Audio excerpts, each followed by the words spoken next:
Hooray for Hollywood. Surely you can't be serious. I am serious, and don't call me Shirt. Oh, hello there. I am Stan the Movie Man, and this is my review of The Girl on the Train. It stars Emily Blunt, Rebecca Ferguson, Haley Bennett, Justin Theroux, Luke Evans, and more. It is the story of Rachel. Rachel is a broken person. She's an alcoholic.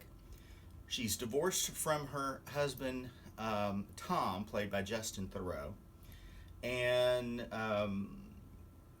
has essentially given up on life. She's fixated on Tom and his new wife, Anna, played by Rebecca Ferguson, and their baby. They live in her old house, which is next door to another house, a couple, Megan and Scott, played by Haley Bennett and Luke Evans. She rides by on the commuter train every day and sees Megan and Scott, and also her old house with Anna and Tom and their baby, and she's fixated on what her life could have been, and she creates an elaborate fantasy around the life that she believes Megan and Scott have. However, when Megan goes missing, all of this begins to tear her fantasy apart, and she's possibly a suspect because she sometimes goes over to her old house, and it's it gets really messy. The Girl on the Train's based on a book, and everybody in the film puts out a terrific performance. Emily Blunt is terrific as Rachel. She is such a broken character, and all of the other characters, are well performed. The problem I have with the movie is it has kind of a meandering pace. It never really builds up any sort of momentum until about the last 30 minutes, when we begin to learn things about all of the people involved in this mystery.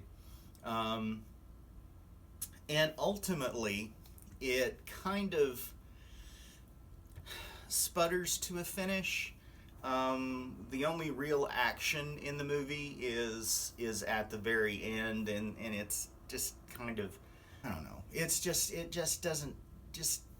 didn't really grab me. I wasn't terribly involved in the lives of these people, and because they are so focused on, and we learn so much about each of them, and about what they do and what they've done, and what kind of people they really are.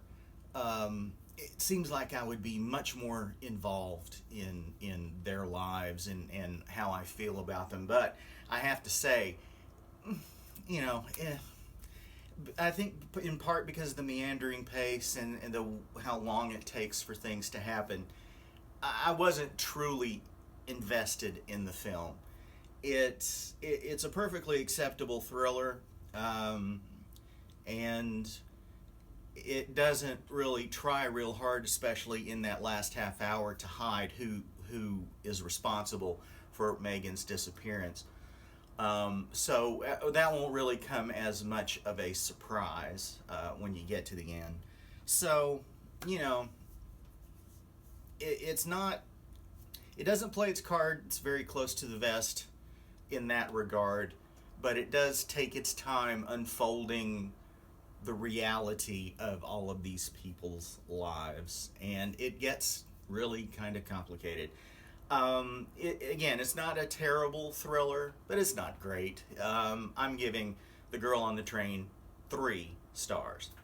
Go to stanthemovieman.com to read my complete review. You can also follow me on Twitter at MovieManStan, and send me emails, stanthemovieman@comcast.net. Till next time, toodles.